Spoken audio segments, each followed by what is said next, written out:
கிறிஸ்துவுக்குள் பிரியமானவர்களே, இந்த நாளுக்கான மாலை நேர மன்னா அப்போஸ்தலனாகிய யோவான் எழுதின முதலாம் நிருபம் 3ஆம் அதிகாரம் 22வது வசனம். 1 யோவான் 3:22, 1 John 3:22. அவருடைய கற்பனைகளை நாம் கைக்கொண்டு அவருக்கு முன்பாக பிரியமானவைகளை செய்கிறபடியினால் நாம் வேண்டிக் கொள்ளுகிறது எதுவோ அதை அவராலே பெற்றுக்கொள்கிறோம். என்ன? தேவனுடைய கற்பனைகளை கைக்கொண்டு அவருக்கு பிரியமானவைகளை செய்யும்போது நம்ம என்ன கேட்குறோமோ அதை அவர்கிட்ட பெற்றுக்கொள்கிறோம். சங்கீதம் 34:15 சொல்லும்போது, கர்த்தருடைய கண்கள் நீதிமான்கள் மேல் நோக்கமாய் இருக்கிறது, அவருடைய செவிகள் அவர்கள் கூப்பிடுதலுக்கு திறந்திருக்கிறது. எப்படி? நீதிமான்னா கர்த்தருக்கு முன்பாக நிற்க தகுதியுள்ள மக்களாய், கர்த்தரோடு இருக்கக்கூடிய மக்களாய் இருக்கும்போது. இதை நீங்கள் யோவான் 15வது அதிகாரம் 7வது வசனத்தில் ஆண்டவர் சொல்லும்போது, நீங்கள் என்னிலும் என் வார்த்தைகள் உங்களிலும் நிலைத்திருந்தால் நீங்கள் கேட்டுக்கொள்ளுவது எதுவோ அது உங்களுக்கு செய்யப்படும். ஆண்டவர் ரொம்ப அழகாக சொல்லி கொடுக்குறாரு. என்ன? என்னுடைய வார்த்தையும் நானும் உங்களுக்குள்ளே இருக்கும்போது நீங்கள் கேட்டுக்கொள்வது எதுவோ அது நிச்சயமாக தேவன் உங்களுக்கு பதில் கொடுப்பார் என்று சொல்லக்கூடியதா. அப்போ என்ன? நம்ம அவருடைய கற்பனைகளை கை கொள்ளும்போது அது அவருக்கு பிரியமான கிரியைகளாக நடக்கக்கூடியதாக இருக்குது. அப்போ அவரும் நீதிமான்கள் மேலே நோக்கமாக இருந்து அவர்களுக்கு என்ன செய்யணுமோ அதை செய்யக்கூடியவராய் இருக்கிறார் என்று சொல்வதாக. இது யோவான் தன் நிருபத்தில் எழுதும்போதே 1 யோவான் 5:14-15 பாருங்கள். நாம் எதையாகிலும் அவருடைய சித்தத்தின்படி கேட்டால் அவர் நமக்கு செவி கொடுக்கிறார் என்பதே அவரை பற்றி நாம் கொண்டிருக்கிற தைரியம். நாம் எதை கேட்டாலும் அவர் நமக்கு செவி கொடுக்கிறார் என்று நாம் அறிந்திருந்தோமானால் அவரிடத்தில் நாம் கேட்டவைகளை பெற்றுக்கொண்டோம் என்றும் அறிந்திருக்கிறோம். காரணம் என்ன? நம்ம அவருக்கு பிரியமான காரியங்களை செய்கிறோம், அவர் சொல்லுகிற காரியங்களை நம்ம நடப்பிக்கிறோம். கர்த்தராகிய இயேசு கிறிஸ்து தான் பூமியில் வாழும்போது திரும்ப திரும்ப ஒரு காரியம் சொன்னார். என்ன சொன்னார்? நான் என் பிதாவுக்கு சித்தமானவைகளை செய்கிறேன், அவருக்கு பிரியமானவைகளை தான் செய்கிறேன். யோவான் 8வது அதிகாரம் 29வது வசனம் சொல்லும்போது என்ன சொன்னார்? என்னை அனுப்பினவர் என்னுடனே கூட இருக்கிறார், பிதாவுக்கு பிரியமானவைகளை நான் எப்பொழுதும் செய்கிறபடியால் அவர் என்னை தனியே இருக்க விடவில்லை. எப்படி? நான் எப்பொழுதும் அவருக்கு பிரியமான காரியங்களை செஞ்சுக்கிட்டு இருக்கேன், அதனால் அவர் என்ன தனியாக இருக்கவே விடவில்லை. அப்போ கர்த்தராகிய இயேசு கிறிஸ்து சொன்னது என்ன? நான் பிதாவுக்கு பிரியமானவைகளை செய்கிறேன், அதனால் பிதா நான் கேட்டுக்கொள்வதோ அதை செய்கிறாரு. இப்போ யோவான் அதை பார்த்து நமக்கு எழுதும்போது என்ன எழுதுகிறாரு?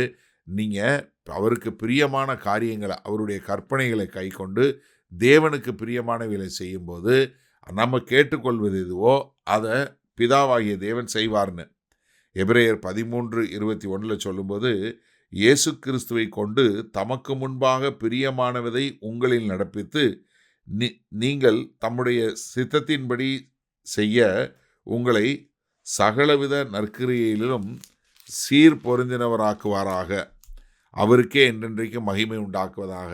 ஆமேன். என்ன? அதாவது கர்த்தர் தாமே அப்படிப்பட்ட கிரியையும் உங்களுக்குள்ள உண்டாக்குவாராக, உங்கள் இருதயங்களில் அப்படிப்பட்ட ஒரு சிந்தையை உருவாக்குவாராக என்று சொல்லி அங்கே உள்ள ஜனங்களை ஆசீர்வதித்து எபிரேயர் நிருபத்தில் எழுதுவது. அப்போ என்ன? இந்த வசனம் நமக்கு என்ன சொல்லி கொடுக்குது? மிக தெளிவாக அவருடைய கற்பனைகளை கை கொண்டு அவருக்கு பிரியமானவர்களை செய்தால் கர்த்தர் என்ன வேண்டுமோ அதை செய்வார். சரி, இந்த நாளில் இந்த வசனத்தை நம்ம எப்படி எடுத்துக்கொள்வது?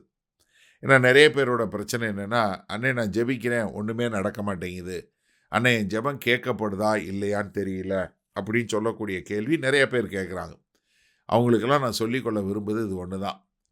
கர்த்தருடைய கிரியைகளை, கர்த்தருடைய கற்பனைகளை கை கொண்டு அவருடைய வசனத்தின்படி ஒருத்தர் மேல் ஒருத்தர் அன்பு செலுத்தி நாம் செய்யக்கூடிய எல்லா காரியமும் கர்த்தருக்கு பிரியமான காரியங்களாக செய்யும்போது அவருடைய சித்தம் என்ன என்று நம்ம அறிந்து கொள்ளக்கூடிய மக்களாக இருப்போம். அப்போ நம்ம கேட்டுக்கொள்வது எதுவோ அது நிச்சயமாக நடைபெறும். ஏன்னா நமக்கு என்ன தேவைங்கிறத தேவன் அறிந்தவராய் இருக்கிறார். நம்முடைய தேவைகளை எல்லாம் அவர் பூர்த்தி செய்யக்கூடியவராய் இருக்கிறார். அதே சமயத்தில் நம்ம அவருக்கு பிரியமானதை நடப்பிக்கும்போது என்ன? கர்த்தருக்குள்ள மனமகிழ்ச்சியாக இருந்து அவருடைய வார்த்தைகளை கை கொள்ளும்போது நம்முடைய இருதயத்தின் விருப்பங்களை, நம்முடைய மன விருப்பங்களை நிறைவேற்றக்கூடிய ஒரு பரம தகப்பன் தான் நமக்கு உண்டு. எப்படி தன்னுடைய பிள்ளை தனக்கு பிரியமானது செய்யும்போது பூமியில் இருக்கிற ஒரு பாவமான மனுஷனே தான் பிள்ளைக்கு என்ன வேணும்னு தெரிந்தெடுத்து அதை நிறைவேற்றுவது போல பரம தகப்பனாகிய நம்முடைய பிதாவாகிய தேவன் என்ன பண்ணுறாரு? அவருடைய கற்பனைகளை கைக்கொண்டு அவருக்கு பிரியமானவர்களை செய்யும்போது நம்ம என்ன கேட்டாலும் அதை நிறைவேற்றக்கூடியவராய் இருக்கிறார். அப்போ நம்மளை சோதித்து பார்க்க வேண்டியது என்ன? நாம் அவருடைய கற்பனைகளை கைக்கொள்ளுகிறோமா? நம்முடைய செயல்கள் அவருக்கு பிரியமானவைகளா இருக்கிறதா? அப்போ நம்ம வேண்டிக் கொள்வது நடைபெறும். இந்த ரெண்டையும் நம்ம சோதித்து பார்த்து, நான் ஆண்டவரே உமக்கு பிரியமானதை செய்கிறேனா, உம்முடைய கற்பனைகளை கைக்கொள்ளுகிறேனா, இது ரெண்டையும் பார்த்தீங்கன்னா நீங்கள் கர்த்தர்கிட்ட வேண்டிக் கொள்வது நிச்சயமாக நடைபெறும். அப்போ சுயசோதனை பண்ணுவோமா? வல்ல பிதாவே, இதோ நாங்கள் ஒவ்வொருவரும் இந்த செய்தியை கேட்டுக்கொண்டு இருக்கிற ஒவ்வொருவரும் தேவனுடைய கற்பனைகளை கைக்கொள்ளுகிறோமா? அவருக்கு பிரியமான காரியங்களை எங்களுடைய வாழ்க்கையில் நடப்பிக்கிறோமா? இது ரெண்டும் இருந்தால் நாங்கள் கேட்பது நிறைவேறும் என்பதை புரிந்து கொண்டோம். அதை சரி செய்யக்கூடிய கிருபையில் எங்களை வழி நடத்துங்க. இயேசு கிறிஸ்துவின் மூலம் பிதாவே, ஆமேன். கர்த்தர் உங்களை ஆசீர்வதிப்பாராக. நாம் நாளை காலை தினசரி தியானத்தில் சந்திப்போம். Good night.